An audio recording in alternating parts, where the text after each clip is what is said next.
Welcome to Sportsource Game of the Week. I'm your host, Brooks Thomason.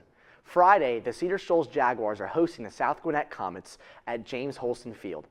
The Jaguars entered tonight's game with a 4-9 record, while the Comets stand at 12-11. An exciting matchup with a lot of storylines to look forward to, especially both sides on offense. Joining us now is Sportsource reporter Ashley Johnson, who caught up with the Jaguars head coach Joshua Black. Ashley, what do you have? Friday night brings another big test for Cedar Shoals baseball as the Jaguars prepare to take on South Gwinnett.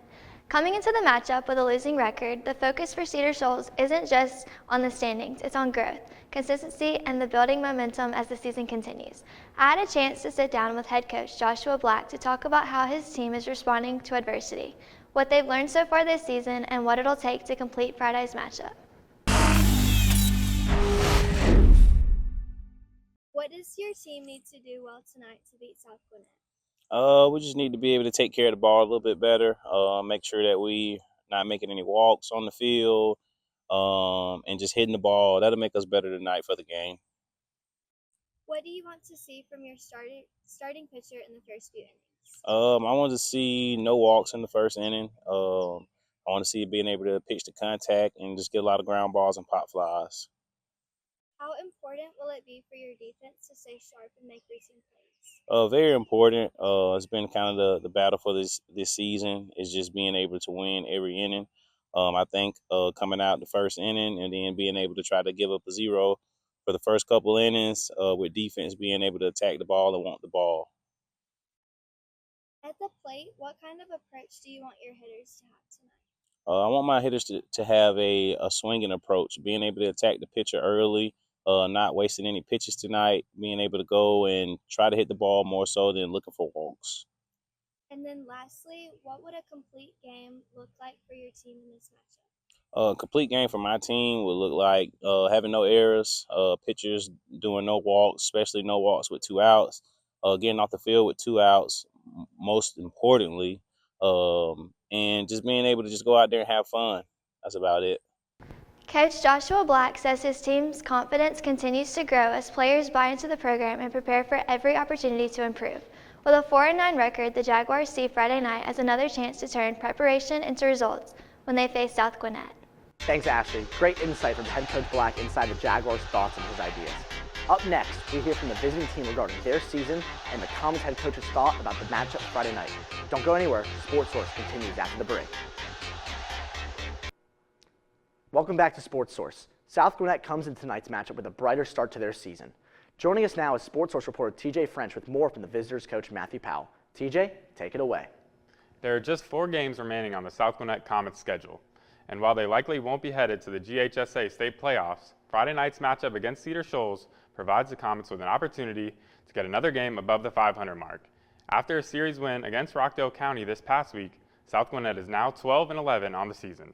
I recently caught up with South Gwinnett's head baseball coach, Matthew Powell, and he emphasized continuing to play hard, working counts, and sticking to the fundamentals as keys to victory on Friday night. What has some of the messaging and preparation this week been like for Friday night's game? It's pretty much the same thing that we've been doing all year long. Is just hold each other accountable. Outs got to be outs, and no free passes. So throw strikes. They're high school kids just like you are. Make them get you out and don't give them free passes. Yeah, what do you think is kind of a key detail that can allow your team to pull out a victory against Cedar Shoals? Just keep doing what we've been doing. Clean up defense, put the ball in play, things like that. And you guys have been able to kind of score runs pretty consistently this year. That's been a kind of a highlight of the team. Just how does that translate against Friday night? And then just what do you need to see from your boys at bats to keep the offense going? Yeah, we look to get on base any way possible. If the pitcher's not throwing strikes, don't help him out. He's got to come to you. Just get on base. Guy gets on base, next guy up, got to do a job, got to move him over, get him in, however we can. We just like to score and keep the pressure on. With this game kind of later in the season, I know you guys only have about 4 games left. Does that kind of change the preparation in any way for, how do you Um, want to kind of finish the season? yeah, I don't. It changes maybe a little bit. We might want to get some guys in that haven't really played much this year. Just kind of keep them motivated for next year if they're an underclassman or whatever. But we're gonna go out there. We're gonna play strong, play fast, do what we can to get the win. Yeah, I guess that kind of leads me to my next question. Just I was going to ask kind of what the biggest priority for the team is, kind of in a non-region game like this. You more focused on execution or kind of like you said, evaluating, players for future Yeah. seasons.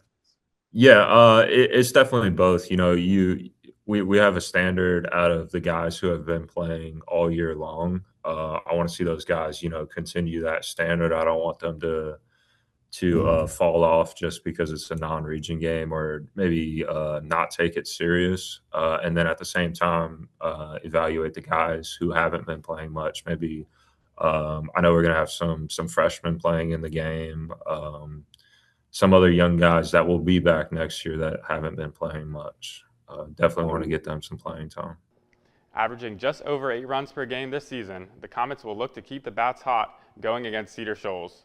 Coach Powell wants his team to keep doing what they've been doing from an offensive standpoint and continue to get on base at a high clip. We've heard from both coaches about tonight's matchup. When we return, we crunch the numbers on each side can be victorious tonight. Don't go away. Welcome back to Sportsource for our matchup tonight at James Holston Field. Join us now are Sportsource analysts Kalana Garner and Bailey Campbell. Kalana, what do Cedar Shoals need to do to compete in this matchup? Brooks, for Cedar Shoals, it starts with pitching and defense. Right now, their team ERA is over 11, so limiting runs is going to be critical. On top of that, they've had 35 errors this season with a fielding percentage around 85%, so they really have to clean things up defensively. Kalana, how important is it for Cedar Shoals to produce offensively in this game? Brooks, offensively, they've been a bit inconsistent, hitting around 257 as a team, so staying aggressive at the plate is going to be key. They've scored 85 runs so far, so the ability is there. It's just about putting it all together. Even players like Zach Pomeroy are focused more on execution than stats, just putting the ball in play and creating opportunities. It's extremely important for us to stay aggressive at the plate. We've had struggles with that in the past, and I think that's a key to winning ball games is to put the ball in play, get on base. What do you think will ultimately decide this game for Cedar Shoals? At the end of the day, it comes down to pitching. With the struggles they've had on the mound this season, they'll need a strong performance there if they want to stay competitive in this game. Thanks, Kalana. Now let's pitch it to the Comets. Bailey, what does South Gwinnett need to do to compete in this matchup? For South, it really starts with pitching and defense. Senior Mason Chambers has been solid on the mound this season. He's 1-0 with a 6.46 ERA and 7 strikeouts, and his mentality sets the tone. He talks about the team motto being trust your defense, and that's exactly the approach they'll need here. The other arm to watch is senior Cam Rayford, who's been one of their most versatile weapons, pitching to a 4.59 ERA while also anchoring the lineup. If those two can control the game on the mound and the defense holds up behind them, the Comets give themselves a real shot. This team seems to have weapons on both sides of the ball. How do the offensive pieces fit into the bigger picture tonight? Offensively, South Gwinnett has a weapon that can change the game, and that's junior CJ Peoples. He's hitting .486 on the season with 20 runs scored and 21 stolen bases. This kid is a nightmare on the base path, and you may recognize that name as he's also the football team's starting quarterback.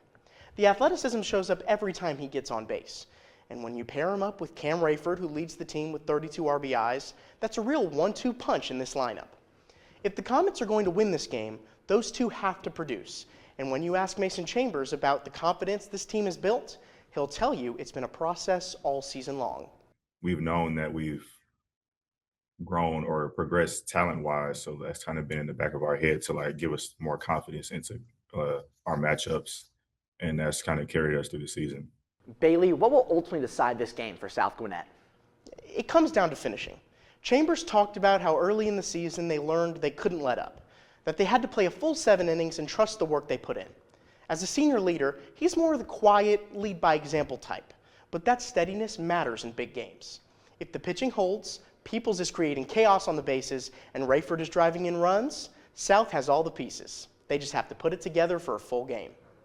After all the coaches talking and the analysis, what's going to happen tonight? Score predictions right after the break. Don't go anywhere. This is Sportsource. Welcome back to Sportsource. We've heard all we can hear about this riveting matchup, but now let's get into it. Kalana, who do you have winning this tightly contested matchup? I think Cedar Shoals has a chance to keep this game competitive, especially at home. If they can get strong pitching and play clean defense, they can stay in it. But consistency has been an issue that's going to be the challenge for them. I'll take South Gwinnett 6-3. Bailey, do you have a change of heart? South Gwinnett has too many weapons here for Cedar Shoals to deal with. The pitching and the defense just hasn't been consistent enough for Cedar Shoals to keep up. I'll take South Gwinnett 5-3. There you have it, folks. Both sides give the edge to the South Gwinnett Comets. First pitch is tonight at 5:30 with the two teams teeing off at James Holston Field. For the entire Sportsource team, I'm Brooks Thompson. We will see you next week.